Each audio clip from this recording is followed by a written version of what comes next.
আপনি কি জানেন গর্ভাবস্থায় ফল খাওয়ার গুরুত্ব কি? ফল হচ্ছে এমন একটি খাবার যে খাবারে অরুচি আসে না। আপনি হয়তো গর্ভাবস্থায় অনেক খাবারই খেতে পারছেন না, কিন্তু ফলই একমাত্র একটি খাবার যা আপনার মুখে কখনো অরুচি আনবে না। তাই আপনার গর্ভাবস্থায়, আপনার গর্ভকালীন সময়ে প্রতিদিনের খাবারের রুটিনে আপনি একটি করে ফল রাখতে পারেন।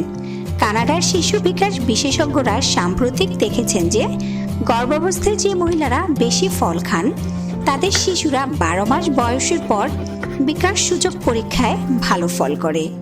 ফলগুলি আপনার খাদ্যের সবচেয়ে গুরুত্বপূর্ণ অংশ গঠন করে এবং ভিটামিন, ফাইবার এবং খনিজ পদার্থগুলিতে সমৃদ্ধ ফল খেলে মা এবং বাড়ন্ত শিশুর জন্য পুষ্টি সরবরাহ করে। কিছু প্রধান পুষ্টি ফল থেকে পাওয়া যায় এবং সেটি আপনাকে এবং আপনার শিশুকে নানানভাবে সাহায্য করে।